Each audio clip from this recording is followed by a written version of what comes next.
जय श्री राधे कृष्ण मित्रों, आज हम आपको एक ऐसी कथा का श्रवण करा रहे हैं जिसे सुनने मात्र से आपके जीवन में सुख, संपत्ति और धन की वर्षा होगी।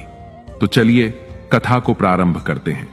साथियों, एक जंगल में एक तोता और मैना प्रेम पूर्वक आपस में मिलकर रहा करते थे।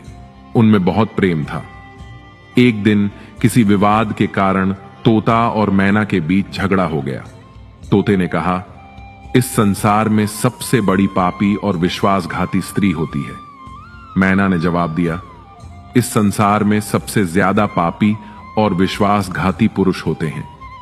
वे दोनों आपस में लड़ते रहे और अपने विवाद के समाधान के लिए वे भगवान श्री कृष्ण के पास गए और उनसे अपनी बात बताई। श्री कृष्ण ने तोते से कहा, तुम कैसे कह सकते हो कि संसार में स्त्री पुरुषों की अपेक्षा ज्यादा पापी और विश्वासघाती होती है।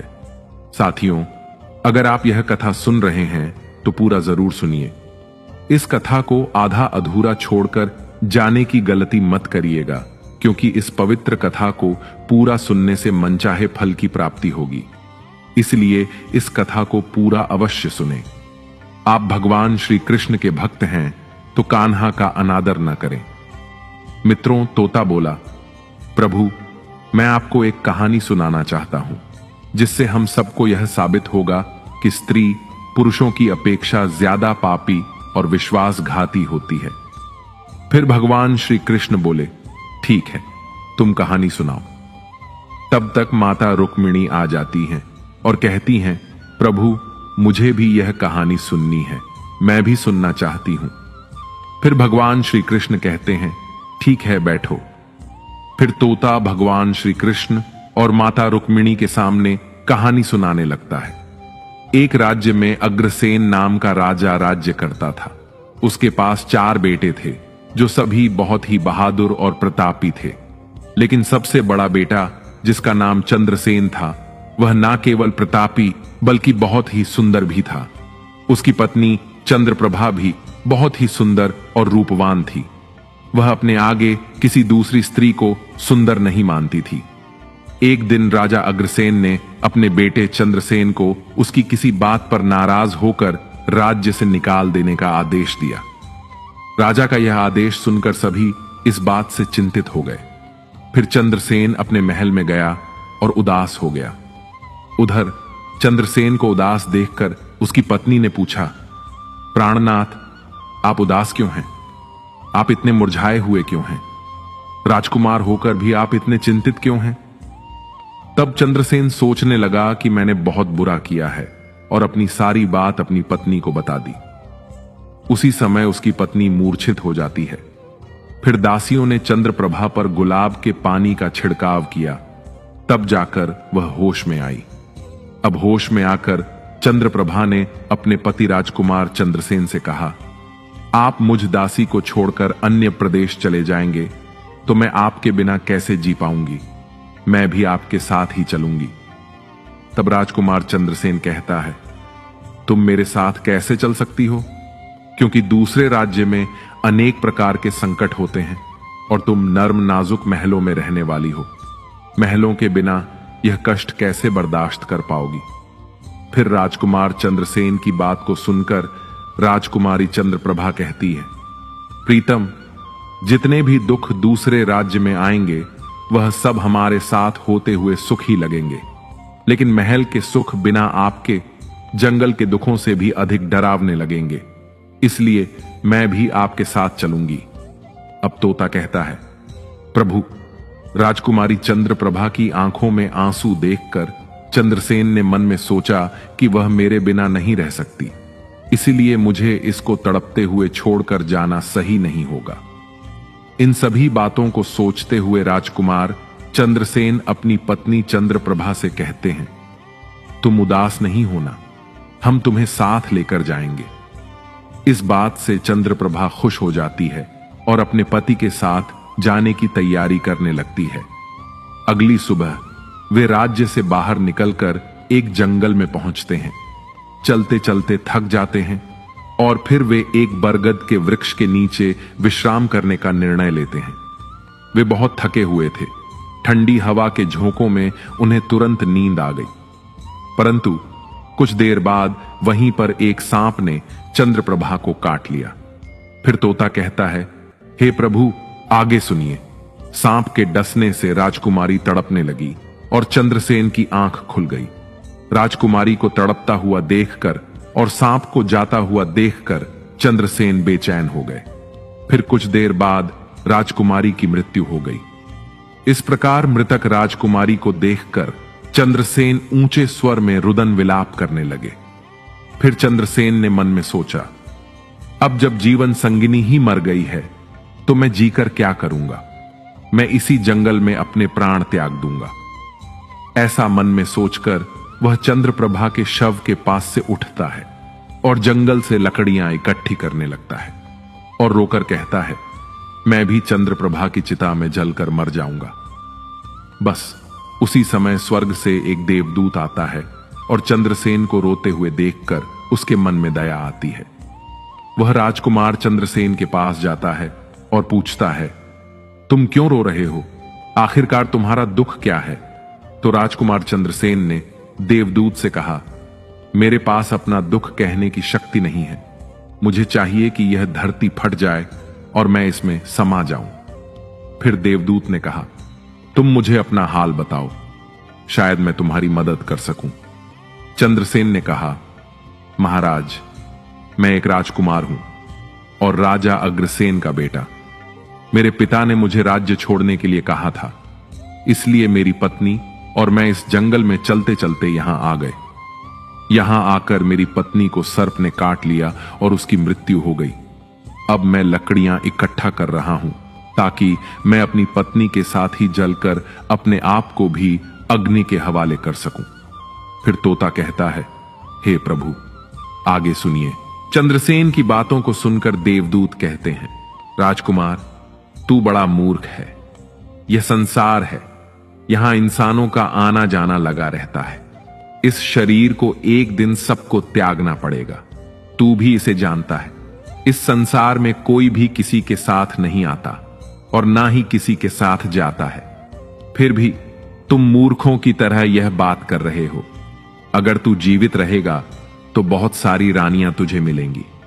इसलिए मेरे कहने पर मरने का विचार छोड़ दो। इस मानव शरीर को प्राप्त करने के लिए देवता भी बेहद इच्छुक होते हैं, तो फिर इस शरीर को क्यों नष्ट करना चाहता है?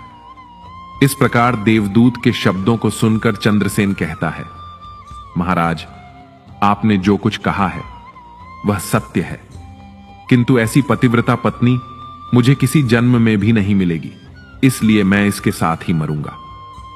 चंद्रसेन के विचार सुनकर देवदूत ने जान लिया कि यह अपनी पत्नी के बिना नहीं रह सकता है। तब देवदूत ने चंद्रसेन से कहा, राजकुमार, तेरी पत्नी को जीवित करने के लिए केवल एक ही उपाय है। अब तुम मेरी बात को ध्यान से सुनो। यदि तू इस उपाय को कर सकता है तो तेरी पत्नी जीवित हो सकती है।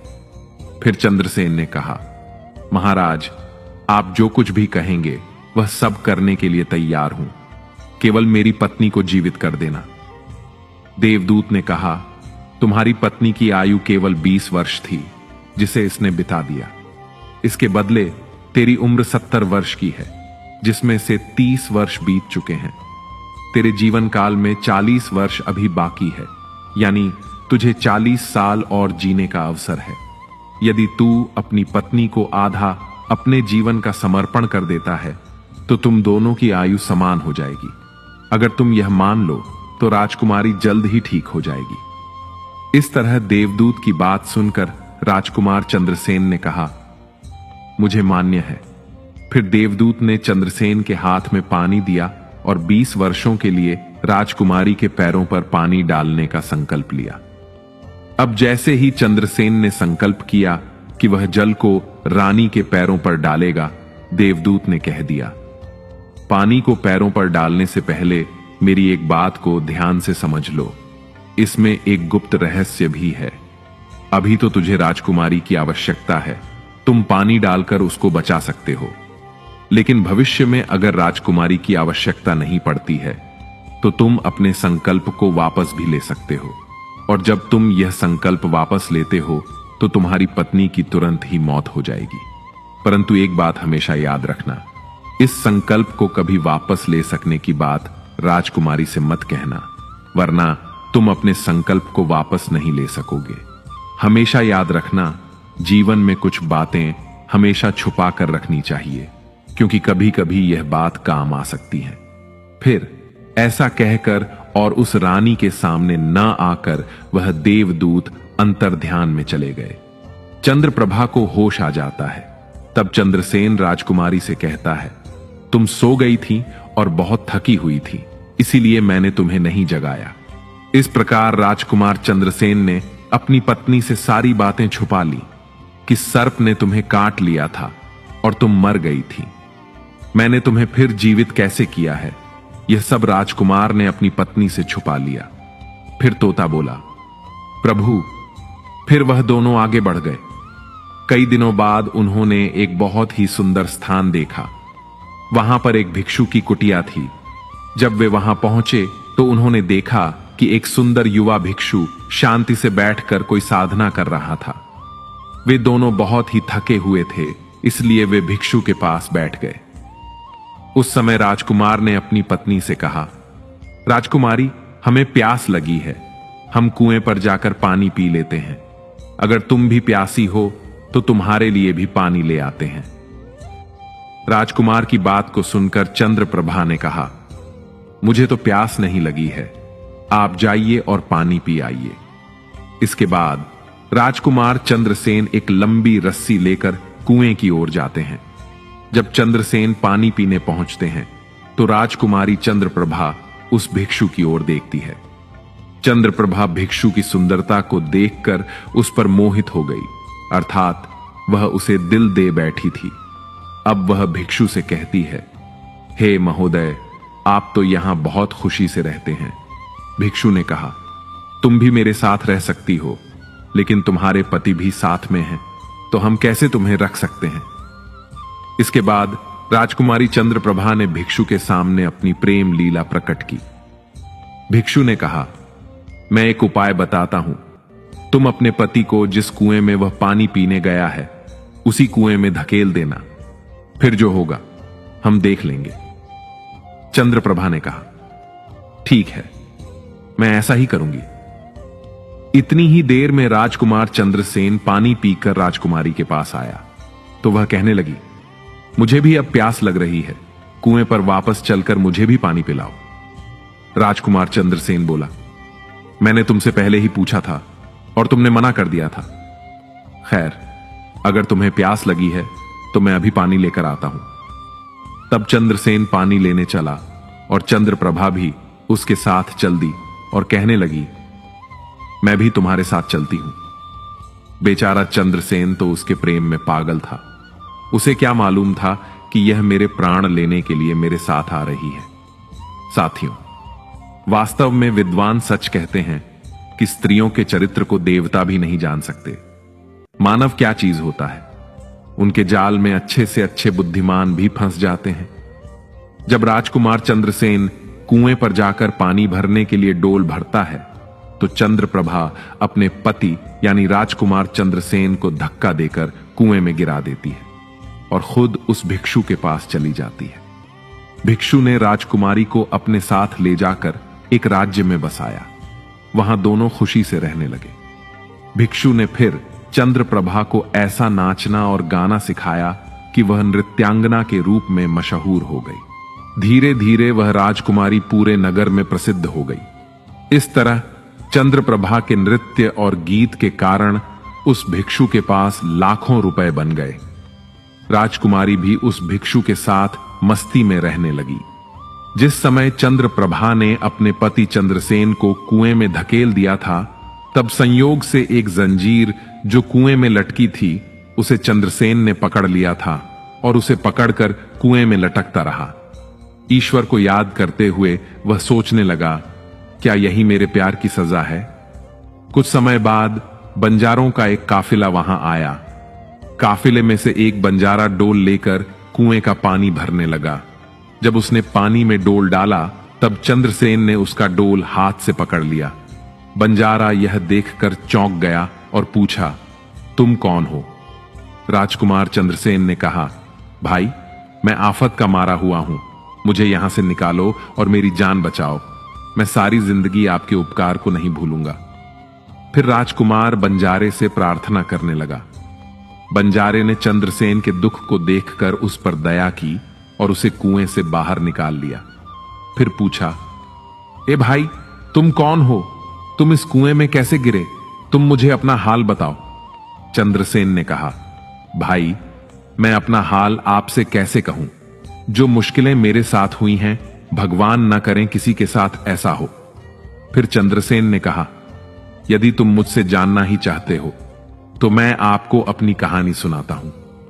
मैं एक राजकुमार हूं। मेरे पिता ने मुझे राज्य से निकाल दिया था, इसलिए मैं अपनी प्रिय पत्नी के साथ एक जंगल में पहुंच गया। मेरी पत्नी और मैं एक दूसरे से बहुत प्यार करते थे। जंगल में एक सांप ने मेरी पत्नी को काट लिया, जिससे उसकी मृत्यु हो गई। मैं जब अपनी पत्नी के साथ मरने जा रहा था, तब एक देवदूत ने मुझ पर दया की और मेरी आयु के 20 वर्ष मेरी पत्नी को देने के बाद उसे पुनः जीवित कर दिया। फिर हम उस जंगल से आगे बढ़े। कुछ दिनों बाद हम एक स्थान पर पहुंचे जहां एक भिक्षु का डेरा था। मुझे प्यास लगी, मैं पानी पीने गया। जब मैं वापस आया तो मेरी पत्नी ने मुझसे कहा कि उसे भी प्यास लगी है, मुझे भी पानी पिलाओ। और इसी तरह कहकर मेरी पत्नी मेरे साथ उस कुएं पर आ गई। मैं कुएं से पानी निकाल रहा था तो उसने मुझे पीछे से धक्का दिया। कुएं में लटकी हुई यह जंजीर मेरे हाथ में आ गई, जिससे मैं कुएं में गिरने से बच गया। और फिर जब आप आए तो मैंने आपको आवाज दी। इसके बाद आपने मुझे कुएं से बाहर निकाला। अब तोता बोला, प्रभु, इस प्रकार राजकुमार चंद्रसेन ने दुखी मन से सारा हाल उस बंजारे से कह दिया। फिर अपनी व्यथा सुनाकर चंद्रसेन चुप हो गया। उधर बंजारे ने उसकी बात को सुना और राजकुमारी की करतूत सुनकर दुखी होकर कहा, स्त्रियों का चरित्र भगवान भी नहीं समझ सकते, तो मनुष्य कैसे समझ सकता है?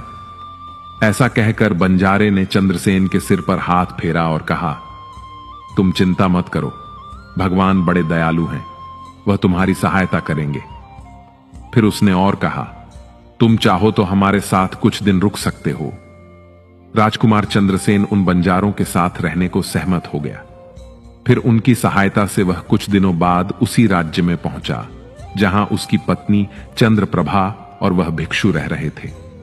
उस राज्य को देखकर उसने बंजारे से कहा, भाई, मेरी इच्छा है कि तुम कुछ दिन इस राज्य में रहो। तब बंजारे ने कहा, आप जैसे चाहे, मुझे कोई आपत्ति नहीं है। फिर राजकुमार चंद्रसेन बंजारे से विदा लेकर राज्य में आया, काम की तलाश में घूमने लगा।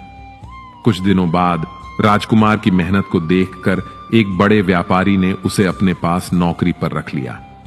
इस तरह राजकुमार चंद्रसेन ने उस व्यापारी के पास रहना शुरू किया और बड़ी मेहनत और प्यार से अपने कर्तव्यों का निर्वाह करना शुरू किया।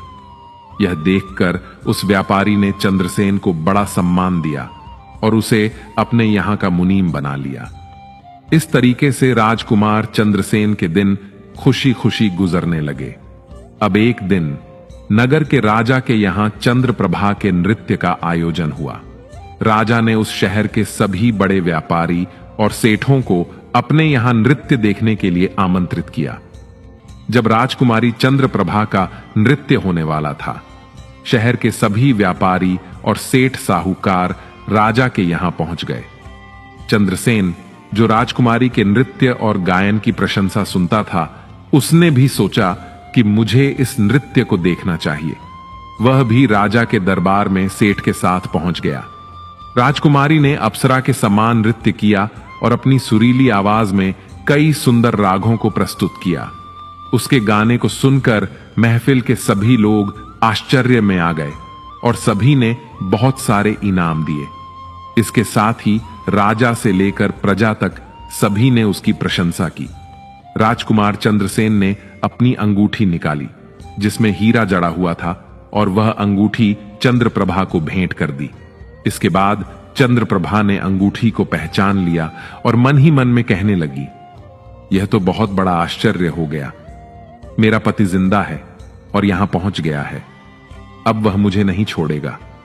फिर उसने मन में सोचा, अब मैं यहां के राजा को एक बहुत ही सुरीला गाना और नृत्य प्रस्तुत करती हूं, जिससे वह खुश होकर मुझे कुछ मांगने के लिए बोलेंगे। तब मैं राजा के आदेश से उसे मरवा दूंगी। इसके बाद राजकुमारी चंद्रप्रभा ने एक सुरीला गाना और नृत्य प्रस्तुत किया। राजकुमारी की इस बसंत की बहार को सुनकर राजा खुश हुआ। वह चंद्रप्रभा से बोले, मैं तुम पर बहुत खुश हूं, तुम मुझसे क्या मांगती हो? तब राजकुमारी ने कहा, अगर आप मुझसे प्रसन्न हैं तो सबसे पहले मुझे वचन दीजिए, और फिर जो कुछ मैं मांगूंगी आप मुझे वही देंगे। फिर चंद्रप्रभा ने कहा, इस सभा में मेरा एक चोर है, कृपया उसे फांसी की सजा दें। राजा ने कहा, तुम उस चोर को मेरे सामने लाओ। चंद्रप्रभा ने चंद्रसेन का हाथ पकड़ा और उसे राजा के सामने ले आई। राजा ने अपने सैनिकों को आदेश दिया, इस चोर को झल्लादों के पास ले जाओ और इसे फांसी पर चढ़ा दो। इसी बीच चंद्रसेन का सेठ भी वहां पहुंचा। वह डरकर चंद्रसेन के पास गया और पूछा, तुमने क्या चुराया है इस नृत्यिका का, जिसके कारण वह तुम्हें मारना चाहती है? चंद्रसेन ने अपने मालिक से कहा, मालिक, मैंने कुछ नहीं चुराया है, बस आप इस राजा को यह बता दो कि वह मेरी दो बातें सुन ले, इससे मेरी जान बच सकती है। चंद्रसेन का मालिक इसे सुनकर अपने साथी व्यापारियों और साहूकारों के पास गया और सभी ने मिलकर मशवरा किया। उन्होंने कहा, मित्रों, या तो राजा न्याय करें या हम सभी इस शहर को छोड़कर कहीं और चले जाएंगे। इस प्रकार सभी व्यापारी राजा के पास गए और कहने लगे, राजा साहब, हमारा मुनीम निर्दोष है, उसे मार देने का आपका आदेश है, लेकिन वह कह रहा है कि वह अपनी दो बातें आपको कहना चाहता है। अगर फिर भी आपको लगे कि उसने अपराध किया है तो उसे फांसी दे देना, लेकिन वह कहता है कि मेरे मरने से पहले राजा केवल मेरी दो बातों को जरूर सुने। राजा ने व्यापारियों की बात सुनकर कहा, ठीक है, मुनीम को बुलाओ। चंद्रसेन को लेकर राजा के सामने लाया गया और राजा ने कहा, तुम जो कुछ कहना चाहते हो वह मेरे सामने कहो। तब राजकुमार चंद्रसेन ने कहा, महाराज, मैंने क्या दोष किया है जिसके कारण आपने मेरी हत्या का आदेश दे दिया? राजा ने उसकी बात सुनकर कहा, तू इस नृत्यिका का चोर है। चंद्रसेन ने कहा, नहीं महाराज, मैं इस कुलटा स्त्री का पति हूं, जो मुझे कुएं में धकेल कर एक भिक्षु के साथ चली आई है। राजकुमारी चंद्रप्रभा ने समझ लिया कि बात बिगड़ रही है। तब राजा से कहती है, महाराज, मैं कुल्लटा नहीं हूं, यह झूठ बोल रहा है। यह कौन है? मैं इसे जानती तक नहीं, यह तो मेरा चोर है, मैं सिर्फ इतना ही जानती हूं। फिर राजकुमार चंद्रसेन ने कहा, महाराज, ठीक है, अगर यह मेरी पत्नी नहीं है तो वह सब कुछ जो मैंने रास्ते में छोड़ा था वह मेरी अमानत के रूप में मुझे वापस कर दे। राजकुमार ने अपनी अमानत को लौटाने की बात की तो राजकुमारी चंद्रप्रभा ने इसे स्वीकार कर लिया। तब चंद्रसेन ने कहा, अच्छा, अब तुम अपने हाथों में पानी लो, हमारा न्याय इसी सभा में होगा। पानी लेकर उसने जमीन पर रखा और कहा, वह वस्तु जो तुमने मुझे रास्ते में दी थी मैं अब वापस कर रहा हूं। चंद्रप्रभा ने भी पानी लिया और कहा, जो वस्तु उसने मुझे रास्ते में दी थी मैं अब वापस कर रही हूं। जैसे ही उसने अपने हाथों का पानी छोड़ा, राजकुमारी के प्राण छूट गए। यह दृश्य देखकर वहां के लोग हैरान रह गए। राजा ने यह देख चिंतित होकर चंद्रसेन से कहा, यह क्या हो गया, मुझे सच्चाई बताओ। तब राजकुमार चंद्रसेन ने अपनी कहानी शुरू की, अपने जीवन की सारी घटनाओं को खोलकर बताते हुए उसके देश निकाले जाने से लेकर अब तक की सभी घटनाओं को सुनाया। राजा ने सब कुछ सुनकर चंद्रसेन को अपने गले लगा लिया और अपनी बेटी की शादी चंद्रसेन के साथ कर दी। तोते ने कहा, प्रभु, मैंने इस कहानी को सुना है। मैं भी स्त्रियों से घृणा करता हूं और मैं यह कह सकता हूं कि इस संसार में स्त्रियां पुरुषों से अधिक पापी और विश्वासघाती होती हैं। इस कहानी ने सबको हैरानी में डाल दिया। माता रुक्मिणी ने कहा, प्रभु, मुझे लगता है कि तोता सच कह रहा है, लेकिन सभी स्त्रियों में से केवल एक दो ही बिना नैतिक मूल्यों और ईमानदारी के हो सकती हैं। परंतु पुरुषों में भी ऐसे कुछ हैं जो पापी और विश्वासघाती हो सकते हैं। फिर भगवान श्री कृष्ण ने पूछा, ठीक है, तो मैना, तुम कैसे सिद्ध करोगी ये बात? मैना बोली, जी, मैं भी एक कहानी सुनाती हूं, जिससे स्पष्ट होगा कि स्त्री की तुलना में पुरुष अधिक पापी और विश्वासघाती होते हैं। एक गांव में एक परिवार रहता था जो बहुत ही धनवान था, और उस धनवान यानी सेठ का बेटा एक अद्भुत प्रकार का व्यक्ति था। सेठ का बेटा ऐसा जुआरी था कि सेठ उसके बारे में सोचते सोचते परेशान रहता था। एक दिन उसका बेटा जुआ खेल रहा था। उसी दिन उसके पिता का निधन हो गया। फिर भी उसने जुआ खेलना बंद नहीं किया, बल्कि पिता की मृत्यु के बाद वह खुलकर जुआ खेलने लगा और सब कुछ हार गया। फिर वह अपने गांव से दूर चला गया और एक सेठ के घर पहुंचा और सेठ से बोला, मुझे बहुत तेज प्यास लगी है, क्या मुझे एक गिलास पानी मिलेगा?